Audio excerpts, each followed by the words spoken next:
Welcome to Mormon Book Reviews, where an evangelical encounters the restoration. I'm your host, Stephen Peinecker, and I have a very, very special guest on my program. Actually, it's great because I started interacting with him last year when I first started my YouTube channel on Reddit. And you're kind of a legend on Reddit, dude. And that was my very first interaction with you. And I want to say that you were very helpful to me when I had maybe 15, 20 subscribers on YouTube, and I'm just getting started. And, I would ask you questions. Now, we had some interactions a little bit. And I remember one time I wrote a comment and you wrote me back and I was all excited. So, folks, I asked this guest to come on, Evan Sharley. He is affiliated with the Community of Christ. You joined in 2021. Is that correct? Yes. Okay. February 6th, 2021. And so, Evan, I just want to welcome to the show, man. Thanks. It's good to finally be on here. So, Evan, we've been talking for a while about him coming on, and we're trying to put stuff together. And you came to me with a proposal. And so we're going to talk about some interesting things about the Community of Christ. And I find it to be fascinating because they have a process of doing things I think members of other branches might also be interested in hearing. I just also want to say that you recently started a podcast called Heart of Discernment. Mm-hmm. And you have a special co-host on there, El Ray Henriksen, right? And who I've talked to. Maybe talk a little bit about what that podcast is all about while we're doing this. So Heart of Discernment, we're actually just getting started with it.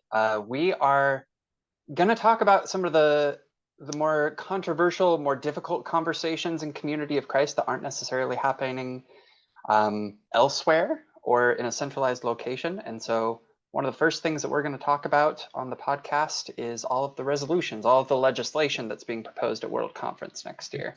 That's great. Yeah. And so I wish you luck on that. And I think what we're going to do is once you get a few episodes in the can, I'm going to have you back on and we're going to talk about your podcast, okay? Because I want to help you Let's out. do it. So we have, and of course, I've actually seen you on Beyond the Walls with John Hamer. So you also, would you consider yourself a member of that congregation, or how does that work? Absolutely. So even though I'm over here in Boise, Idaho, my church membership is in the Toronto, Ontario, Canada congregation. Things aren't geographically bound in Community of Christ, which is really neat. And so I'm one of the more active members of the congregation, and I've never met my pastor in person before, which is interesting. Yeah, you just dawned on me. I think he's gonna be at John Whitmer this year. So that's going to be great to finally meet him. And one day I would love to visit that congregation in Toronto as well. So yeah, as you know, Evan, I have a lot of connections with the Community of Christ.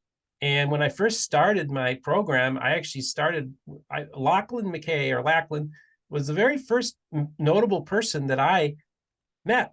And that was with the Community of Christ, the third book club for Joseph Smith III biography, written by Roger Launius, who's been on my program, interestingly enough, right?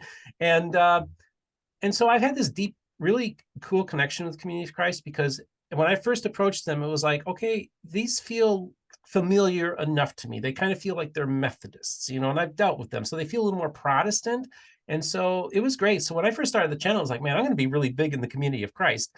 And I was like, that's a good place to be. And then all of a sudden, everything else happens in Utah and it goes crazy and the channel explodes and everything like that. But I will always be grateful to the kindness shown to me by the folk at the Community of Christ. And that's why I think it's such a cool and awesome church. And so when you had talked about your first podcast about the legislation of what's going on in your church, that's interesting to me because basically you guys have a process of basically on the congregational level, if you wanted to make a proposal for the church, like within governance or about resolutions and stuff like that, you can do it from the local level and it works its way up. So what I want you to do is explain to me what you are proposing and what is the process of making this happen. And basically you also want to come on to kind of lobby in favor of what you're doing. So let's talk a little bit about that. Cool. Yeah, I've thought about making like a little parody of the Schoolhouse Rock, how a bill becomes a law, how a resolution becomes a World Conference resolution.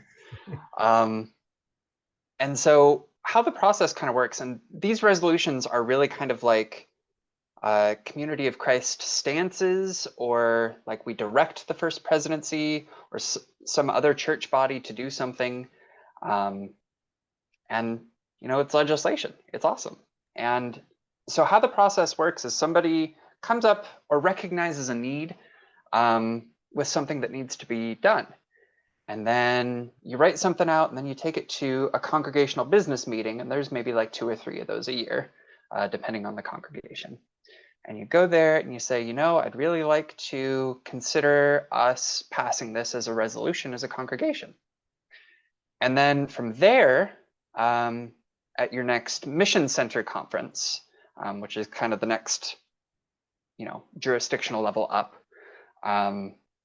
you do the same kind of thing where we're like, we pass this as a resolution. We'd like to talk about this as a mission center. And then the mission center debates it.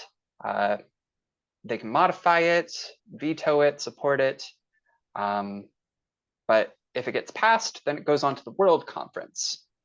And World Conference is rather unique, where it very much is like a legislative session where like you debate things, which is interesting.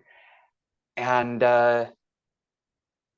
we send delegates, kind of like the House of Representatives here in America, where like certain mission centers will have a certain amount of delegates that they're able to send to the World Conference to represent their mission center and everything like that. And what is a mission center? What does that mean?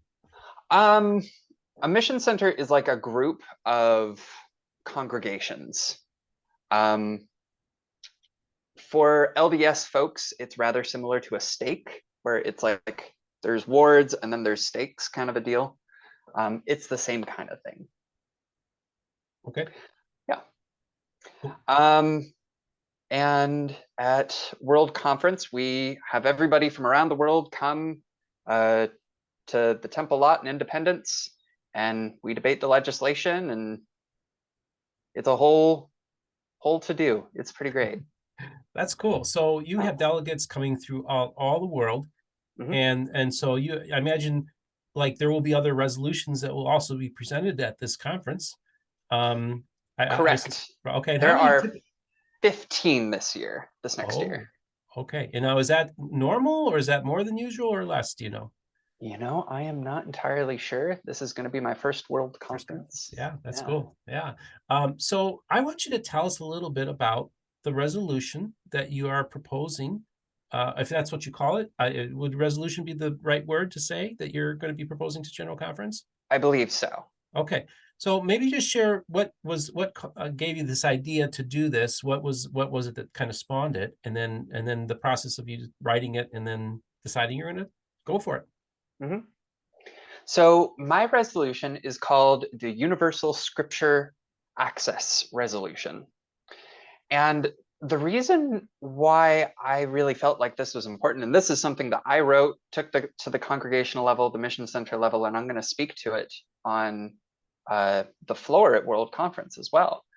Like I said, I'm a relatively new convert to Community of Christ. And when I was looking into Community of Christ, I was really interested in the Doctrine and Covenants. Statistically, we canonize new scripture about every 3 to 4 years, if you look through our history. But the Community of Christ website only has about the 5 most recent sections of the D&C.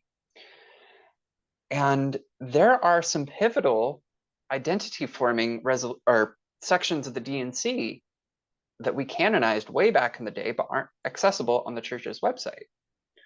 For example, in 1984, we canonized D&C 156, which gave women access to the priesthood. It's a huge thing that has been pivotal in Community of Christ identity, and it's just not accessible on the church's website. And so I talked to people, and they were like, well, just buy a copy. And I was like, well, I can't really afford a copy right now. And folks said, well, I'll mail one to you. I said, well, I feel a little uncomfortable that I had to announce my financial state in order to gain access to the scriptures. And then think of the people in the developing world, right? Yeah. And all of the physical scriptures are shipped from Independence. And so if you're shipping internationally, it can get pretty expensive too. Mhm. Now, we do have some digital copies for sale on Amazon, but you can run into the same problem of like, I don't have the ability to expend that much money right now. And a lot of people feel uncomfortable supporting Amazon because of some of their business practices. Mhm. And so I saw this need for us to create an easily accessible edition of our scriptures online for free. And so I decided to do something about it. And so I wrote it up, took it to my congregation. We tweaked it a couple of different places, and then we brought it to the mission center level, and it passed by about 93%. So there's just resounding support for it. A lot of people were saying like, we should have done this 20 years ago. Mhm. And it's one of those things where you got to be the change, and I've tried to be the change. There's been And about this is what I think is really cool. And I actually want to talk in a little bit. We're going to talk about your background too. But this Mhm. is the thing: is that I've gone to a couple Community of Christ services, and it skews quite old. And for you, you recognize like, hey, if we want to make our church accessible, especially in the 21st century world, this should have been done a long time ago. It hasn't been done. You recognize that, hey, I'm this new convert, and I would like people need to get access to our scriptures, Mhm. free, and be like a user friendly format, and you can get to get easy access to it on the website. Now, a lot of people, they're older and they don't recognize the technology, but this is the thing, like, see, you're the future of the Community of Christ. And I imagine that John Hamer is all on board with what you're doing. He's a techie guy too. And so, yeah, you recognize this need because, and so like, was it shocking to you that when you go there and you're like, they don't have the resolution from 1984 accessible on their website? Mhm. Yeah, it was a bit baffling for me, where I was like, what? Like, come on. The thing that really surprised me, um, so in the aftermath of canonizing D&C 156, about 30% of the church split off. Yeah. Um, and a lot of those folks ended up creating their own churches. Um, and one of them is called the Restoration Branches. Now, the Restoration Branches has already done this. They already have the scriptures online for free. Hmm. And they have since 1999. Mm-hmm. And so, in a lot of ways, I'm like, the folks that broke off from us are ahead of the curve. We should, catch up in this regard. And I'm trying to do that. Good for you. Yeah. That's awesome. Yeah, that's fascinating. And of course, I've been in touch with some of those groups as well. And they're cool people too. There's some really good people in those independent restoration branches, and Hmm. they had to part ways. That happens in churches all the time. But I want to say that I actually get a lot of love from them folk, and I want to tell you I love you guys too. Yeah. Um, We're all I was family, all in the cousins. Yeah, that's right. They're cousins. Yeah, it's the restoration is all one big family, folks. Hmm. There's another resolution in 1984 that also passed, and that was when they had the idea to build a temple. That's another biggie that's not in there, because they did two major resolutions in 1984. Was So to the clarify, Okay, please do. resolutions and sections of the Oh D&C are yeah, two separate things. I got it. So added to the Doctrines and Covenants another section, and it talked about, well, I see actually within isn't it within the same section of It is. conferring priesthood that they also then confer that they decide they're going to build the temple? Is that correct? Um, yes. Okay. 156 does talk about the temple. Okay. The announcement of the temple was actually in D&C 149, Okay. which took place quite a few years earlier. But it was one of those like, we need to talk and like reaffirm that we're going to build the temple. Okay. They thought that doing that at the same time as ordaining women was a good idea. Mhm. The temple originally was very much seen as a conservative thing to do. And so they tried to, with GNC 156, appeal to the more theologically liberal folks by giving women access to the priesthood, and appeal to theologically conservative folks by moving forward with the temple. Yeah. And it still ended up being very divisive, but we got the temple, and I love the temple. Yeah, it's a beautiful facility. I haven't been inside it yet. I hope to get there this time. I'm in Independence. And yeah, so that is a fascinating story because that's exactly what happened. And it's appeared that the conservatives, it was that they went too far in their mind with conferring the priesthood on females, and they felt almost like that temple was not legitimate in their eyes because, like you said, like 30% of the people left, and that was quite a devastating. I mean, that's quite significant to any church to lose almost a third of your congregations. And I know people on both sides. I know one of the first females that was ordained, and I know a person who's an apostle in one of those groups that his congregation was the very first church to leave the RLDS, as it was called at the time. So it was quite a big historical event, within the community of Christ. And it's not really talked about because, well, it's the community of Christ. And I'm like, oh, this is an interesting story. Because you got temples, you got priesthood authority. I mean, it's all the same lingo, man. So it's just really cool. So let's do a screen share. Let's maybe share with the audience what your resolution looks like. Yeah, let me share my screen here. I have a dual monitor set up here. You get all fancy, man. That's cool. Yeah. Folks, as he's setting up, I'm going to leave a link to the Community of Christ's website if you're interested in hearing more about the Community of Christ and its beliefs.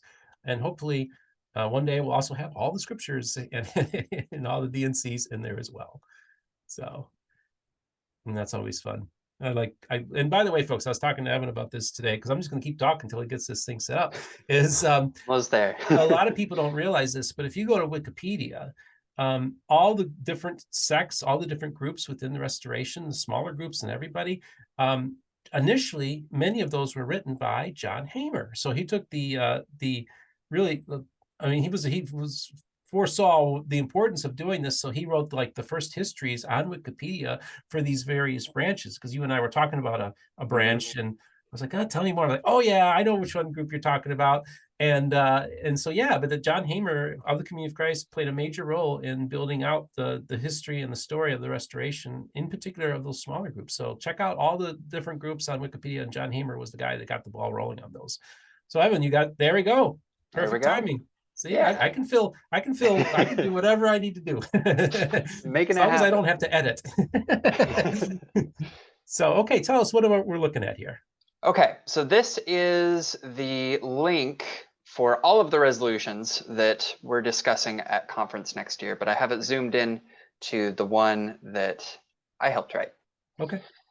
And so it says, whereas World Conference Resolution 1216 declares that a primary purpose of the Church is to fulfill Christ's mission of preaching good news to the poor, and whereas the mission initiative Abolish Poverty, End Suffering specifies that we are to be reaching out through compassionate ministries that serve the poor, and whereas Doctrine and Covenants, section 1, verse 6a teaches, and again verily I say unto you, O inhabitants of the earth, I, the Lord, am willing to make the scriptures known unto all flesh, for I am no respecter of persons.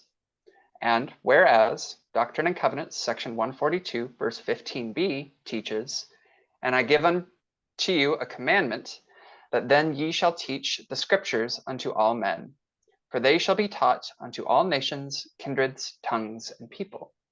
And whereas Community of Christ currently only makes the inspired version of the Bible, which is the Joseph Smith translation, the Book of Mormon, and the Doctrine and Covenants available for purchase through Herald House or Amazon, and whereas Community of Christ fosters the concept of the worth and equality of all persons, and it is important to understand that there are many people whose financial situations bar them from being able to expend the resources to purchase a copy of scriptures. Therefore, be it resolved that the First Presidency, or a committee it so designates, be directed to explore ways that digital editions of the scriptures be made available for no charge and be easy to access through the church's website or similar platform in Community of Christ's current 3 core languages of English, Spanish, and French, and other language translations as they become available. Oh, that's cool. Now, let me ask you, like, that's very well put together. How much time did you spend working on that?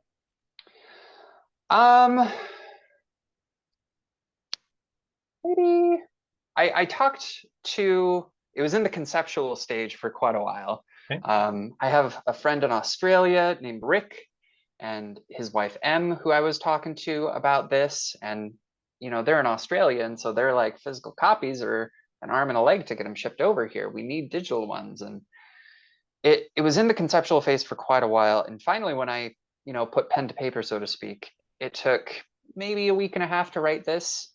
And then my congregation made some tweaks to some language. Some folks that have helped other resolutions be passed said you should phrase it like this or like that, and everything like that. But what you see here is what we passed last year as a congregation, and then we approved it on the Mission Center level late last year, early this year. Can't remember when Mission Center conference was, but they didn't recommend any changes, and everybody was like, "Yeah, let's do it." So Fascinating. Now, this is interesting too, because you point out that you wanted the primary languages, and of course, if you watch the Beyond the Walls of services, they have the 3 main languages for the sermon. So they have it in English, Spanish, and French. Now, can you tell us why there's so many French speakers in the church? Because it's really fascinating that there are particular areas in island nations, if you will, that are very, very Community of Christ. Maybe talk a little bit about that.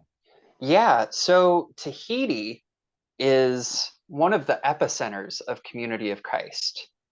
And it's a really fascinating story. I don't know if you've heard the story of why Tahiti is one of our epicenters. Way back in the day, during Joseph Smith Jr., his era, we sent missionaries out, and they stopped in Tahiti and organized a congregation and converted some people, taught them the Spirit of God, and they joined the church. Joseph Smith Jr. was killed, and all of the missionaries came back, and the succession crisis happened, and the church schismed a whole bunch, and everybody just kind of forgot about the congregation in Tahiti. And so when the church was reorganized, we started sending missionaries out. We sent some folks, and the missionaries just happened to come upon this congregation in Tahiti. They didn't know it was there. They sat in on a service and they started singing Spirit of God, and everybody was like, "What is going on? You already have it." Wow. And that, everybody from that congregation ended up joining the reorganization. After that, they hadn't heard anything from, independence in decades by that point. They were like, "Yes, let's do it." And that was such a profound experience for us that even on, our original Community of Christ seal, our logo, we have a palm tree. Mm-hmm. And that palm tree was meant to, it's in Tahiti kind of a deal. That's so cool. Yeah. And so in French Polynesia, they speak French. And so it's very, very important for us to have these different translations for folks in the church so that they can be part of the church. That's a great story. By the way, is there anything else you want to do on screen share, or do you want to exit out, or do you want to go? I'll exit out. Okay. There we go. So I love the stories of the Community of Christ. And I've heard of some of that story before, but I wanted the audience to hear it because it's a really fascinating thing that you had this church that was basically cut off from the mainland, if you are from America, and had but they kept on going. And well, I presume they had their Books of Mormon, right? They had their hymns, and they had so they just kind of kept going. And then the reorganized come there, and they're the group that basically they decided to align themselves with. So that's kind of culturally a place where the Community of Christ is big, and it is very influential in that island nation, and that's really a cool story. And so that's why, folks, it needs to be done in French as well. So now, when is your general conference? Now, so basically, this is going to be one of 15 resolutions that are going to be presented to general conference. That's the next step, right? So maybe tell me why, first of all, for those of you who are Community of Christ people who are considering or are going to be a delegate to this, perhaps, Evan, we could also use this as an opportunity as to why they should consider supporting your resolution. Mm-hmm. So conference next year is April 22nd to the 23rd of 2023.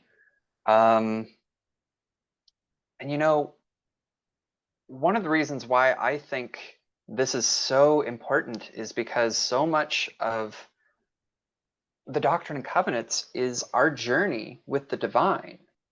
We have canonized this because it speaks so profoundly to our journey. And we should be sharing our journey, our story, our sacred story with everybody, to anybody who will listen. And I feel like having the scriptures, our sacred story online, just makes sense to be able to introduce people to who we are and what we value and what our journey has been. And when I was looking into Community of Christ, having this more easily accessible would have been so wonderful. And I want to help others who are interested in Community of Christ to be able to access that story. And let's talk a little bit about your story. Okay. Just give us a little background, because originally you have a background actually in the Church of Jesus Christ of Latter-day Saints. Mm-hmm. So maybe just talk a little bit about that background and then your journey that led you into the Community of Christ, but also made a stop into Buddhism for a while too. So you can talk about that too. I did. So I was raised here in Boise, Idaho, grew up LDS, and did seminary, church, all that sort of stuff. And I had a bit of a negative experience with a bishop and was like, I think I might just do, like church home for a little while, study church history, scriptures on my own, kind of a deal. And in seminary, I loved the Joseph Smith Jr. era that we studied. The Doctrine and Covenants to this day is still one of my favorite books of scripture. Okay, cool. And so I started researching, and this is back in 2015. And I came across the ex-Mormon subreddit. And at that time, there were less than 20,000 people who were subscribed to the Now ex-Mormon there's well over subreddit. 200,000, isn't there? Yeah, it's a completely different beast nowadays. Yeah. But there were a ton of people that were like, you should read the CES letter. You should read the CES letter. And on February 6th, 2015, I did read the CES letter in one 8-hour sitting. And I went from believing lifelong LDS member to an atheist in about 8 hours. It was traumatic and devastating. It was difficult. And in the aftermath of that, I'm a very spiritual person. Spirituality has always been a cornerstone of my life. But in the aftermath of that, I couldn't stomach Abrahamic religions. And so, I looked east, and I found a podcast called the Secular Buddhism Podcast, who's run by an ex-Mormon who lived out of Park City named Noah Rasheta. Fantastic dude. And he broke down Buddhism in such a way that it was very, very easy to understand, very palatable, very interesting, and very helpful during that spiritual transition in my life. And I talked to Noah and got to know Noah and everything like that. And he said, I asked, like, hey, I know you just are finishing up a Buddhist ministry course. Could you tell me more about that? And he told me all about it. And the ministry course he was going through was called Bright Dawn Center of Oneness, which is based out of Coarse Gold, California. And I said, I think I want to take that. Would you write a letter of recommendation for me? And he did. And I ended up going into this Buddhist ministry course. And it was about a 2-year course. And I learned a lot about myself, about spirituality. I became a universalist out of that, where Buddhism was just another way of, going up the mountain, another path up the mountain to, the divine or what have you. And after I got ordained, I was like, all right, now what? What's my next spiritual adventure? And at this time, I had been moderating the Mormon subreddit for several years. For those, I don't think we've explicitly said it because my username is impossible to pronounce. It's Gileriodekel, which, Steve, this is the first time I'm actually saying that on camera. So you got the scoop. Oh yeah, on your website. So I bet you can't pronounce it. Yo, Which one? nobody can. Is it okay if I leave a link for your website? Absolutely. Okay. Yeah. And guys, just so everybody knows, this guy, this dude, this individual, this very important person was a legend on Reddit. And I remember when I got you commenting on it, I was like, whoa, I got your attention of this Gileriodekel guy or a person I didn't even know, right? I mean, I didn't know male, female, or whatever. I didn't know who you were. But boy, I thought that was so cool because, man, you were so on top of everything that was going on Reddit in that world. So everybody, this is, please say it again. Gileriodekel. Okay, that's impossible. What a great thing to do. And what made you decide to come up with that name? I didn't want a username that I had to put like 1994 or something like that afterwards. Yeah. And so like it basically guarantees that's me, which is a lot of fun. The username's never taken. It never will be. Yeah, so that's really cool. So now you're engaging folk on Reddit. And so maybe talk about like, okay, so you start become one of the admins or whatever, or moderators on the Mormon Reddit. Yeah. So I became an admin over there about the time I started my Buddhist ministry course. And by the time I finished my course, I have always felt this very, very deep connection to the restoration.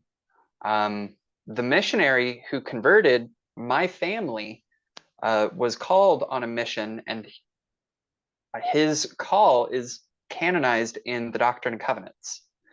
So it's like that's my family history right there in the scriptures, and so like it's such a deep part of me, and I really wanted a community where I could express and explore where we as a people could go in the future. And I loved the Mormon subreddit, but it wasn't quite what I was looking for. I was looking for somebody like, like now I hang out with folks in my church twice a week. And, we talk about our successes in life and our sorrows. My father passed away this year, and 30 minutes after he passed away, Brittany Mangelson of the Project Zion podcast was taking me out to lunch, which was just wonderful, being able to have a community like that. Yeah. And so I craved something like that. And this is back in 2019, 2020 that I'm looking for this. And I reach out to Brittany Mangelson, I reach out to John Hamer, and they give me a whole bunch of resources, and they start chatting with me and everything like that. And eventually I sit down with John and I said, if I can be a valued member of this congregation, I would like to join. And he said, you will absolutely be a valued member of this community. And 2 months later, I had Brittany and John confirm me, which was a lot of fun. And it was on the 6th anniversary of me leaving the LDS church. So I kind of see it as like an open and closed time period. in my life, which Wow, yeah. that's remarkable. And so you were looking for a community, and Mormon was kind of a community of the subreddit, but now you found a church home Hmm. that you can call. This is the thing. I come from a more evangelical background, and I remember when I first had John Hamer on, I was like, this is different for me. But we had actually, John Hamer said it was one of his best interviews. He really, really enjoyed doing He it. does a lot too, so that's a Yeah, compliment. he really, he was on board early on, which was really cool. It meant a lot to me. And not every church is for everyone. Mhm. So like, even like when I'm talking to like evangelicals, and they don't like progressive churches, right? There's a side eye. I said, you know what? This is the thing. Is like, that's the church that they need to go to. That's the church that they feel comfortable at, and the place that they feel at home. Now, you may not agree with their theology, but you also have to realize is that, you know what? They talk about Jesus. They use the scriptures. They also talk about spirituality. They're informing a community, and they're using Christian ideas and values in that church. So at least understand that everybody's on a journey, and that's how Mhm. I see it. And so, I think that when I watch John Hamer and when I engage him, it's like, for some people like you, who in an 8-hour span becomes an atheist, your whole shelf crumbles. Mhm. Okay, so you got to put it all together. So now you go on this journey. You go into Buddhism. You probably become more progressive in your ideas. Your world becomes wider, a much larger world.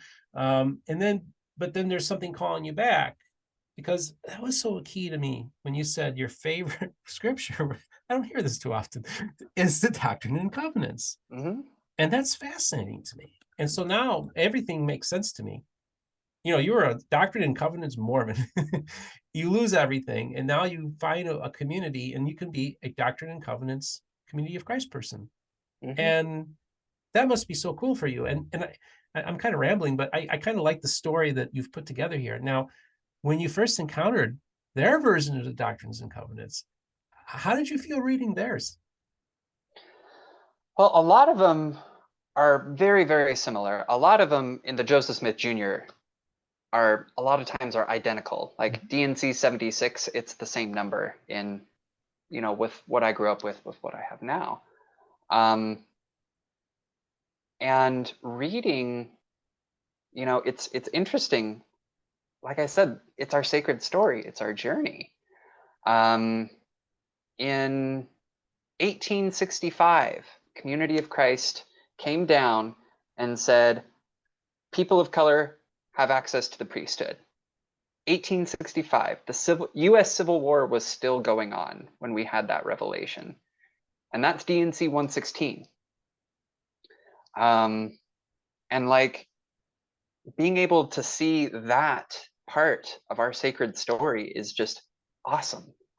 And seeing, with 156, women getting the priesthood, and with 164, LGBT folks like myself, um, having our worth recognized and affirmed and everything like that. It's Yeah. just incredible seeing, the spirit still breathe within my community, and us hearing it, and us taking it seriously by putting those whisperings into scripture. Hmm. Oh, So that's cool. it's wonderful.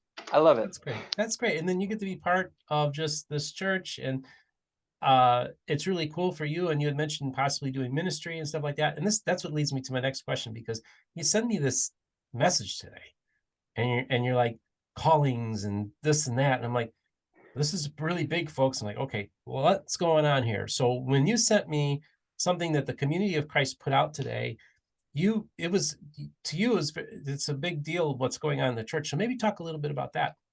Yeah. So today, um, it was announced a whole bunch of changes that are happening to, uh, the world church leaders. So we have a couple of apostles that are retiring, a couple of new apostles that are being called, and the presiding bishopric, which is in charge of the finances of the church, is being completely reorganized. Now we've been in kind of interesting situation where our presiding bishop, Stacey Cram, is also a counselor in the First Presidency. That doesn't happen very often, where they're wearing two hats like that. But Stacey was just released as the presiding bishop. And Apostle Ron Harmon is going to be the presiding bishop moving forward. And it's exciting, but also kind of a bummer. But Carla Long, the Salt Lake City pastor, is going to be a member of the presiding bishopric moving forward. Yeah. And so Salt Lake's losing their pastor, but you know, their loss is the entire church's gain. Yeah. Yeah.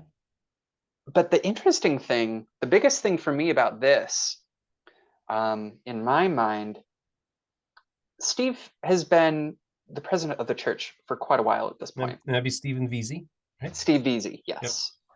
Yep.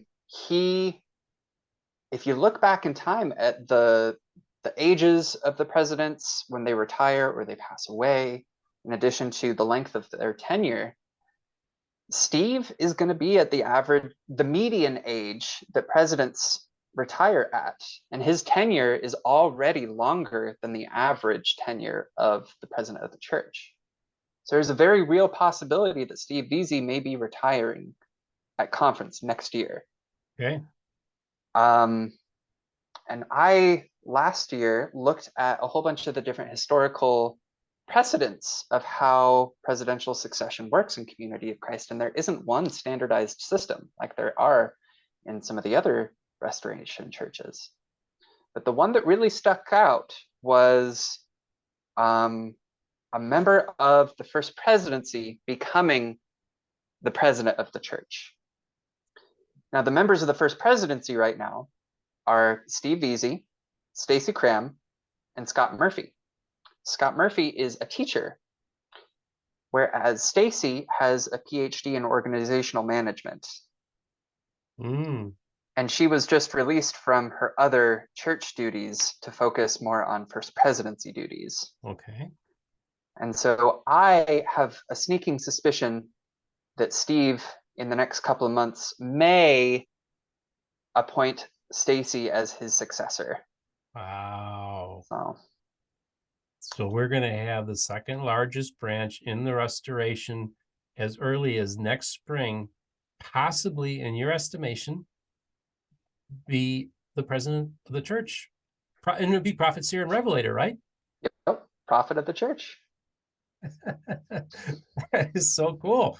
Mm-hmm. So you heard it here first, folks. It looks like there's a chance we're going to have ourselves a female president of the Community of Christ. What a major historical thing that is going to be. Wow. Just speculation at this point, but I think educated guess. An educated guess. So this, hey, you heard it here. Like I said, you heard it here first, folks. And I think that's really interesting analysis, because you said when you saw that come through, you were getting bombarded by people wanting to get your feeling, because I think a lot of people, other people were probably kind of thinking, hey, we got something brewing here. Mm-hmm. Connect all the dots. And boy, in organizational, that's her structures. And oh man, wow, that's pretty wild. So, and we only have our conference every 3 years, so conference is like a really big deal for us. Yeah, and he's okay. It sounds to me like there's a lot of groundwork being laid here. Fascinating. That's what it feels like. Yeah. Well, who knows, folks? You heard the speculation here. Very interesting stuff. I think that's, and this is the other thing, folks, too. I want you all to go check out my interview I did with Sandra Tanner, because one of the key things I did with that interview was nobody had really ever asked her about her time when Gerald and Sandra Tanner became what they would consider born-again Christians. They were baptized into a Restorationist church, and it was done by Pauline Hancock, who was the very first, as far as I know, the very first female founder of a Restoration church.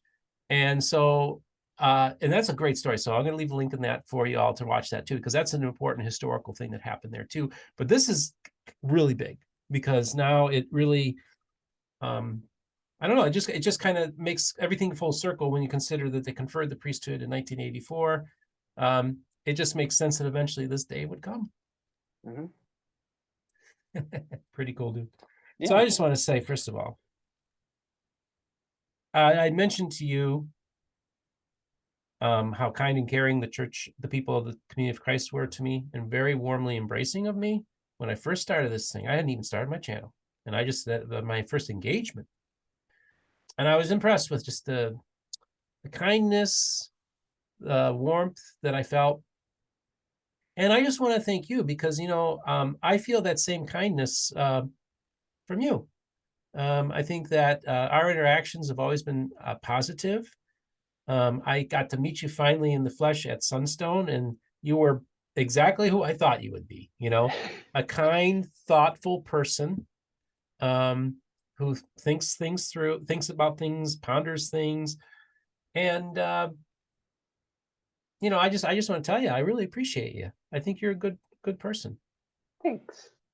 It was lovely meeting you and hanging out with you and getting to know you at Sunstone as well. Yeah, it was. And I want to just thank you so much for coming on, because I think that it's important that we have these conversations, because this is big news, right? If potentially, first of all, your resolution is important because it gets your church into the 21st century. Mhm. And then it really gets into the 21st century when you have your first female, possibly have your first female president, which is very exciting. But also, I'm glad too that just you got to share a little bit about your story. Mhm. And so I'd like to have you come back again down the road, because I'd maybe like to talk a little bit more about your story, but also talk about your podcast. So I want you to tape a half dozen or so episodes, and then come back on and report to me, like, how's it going? What kind of responses are you getting? Are you causing a lot of controversy? I have a feeling you're the kind of person, you're not like I see how you were online. You weren't afraid to get into it. So you're Yeah. prepared for it. Sometimes things just need to be said. Yeah. Yeah. And you're always one of the boldest people on Reddit. I mean, like, on Reddit, folks, like, he was one of the boldest ones. So you always shared your opinions. You were very thoughtful in your opinions, but also could be forceful when you felt that it was the time and the place and the season to do so. Mhm. So I just want to thank you also, really, because you're my engaging of Mormonism also was also on Reddit. So I learned a lot um, about you, but also about the church and where you're coming from, and also about the community of Christ. So thank you so much for actually playing a part in informing this channel Mhm. in the way that you have. So Yeah. you're awesome, dude. Yeah. You're pretty cool too.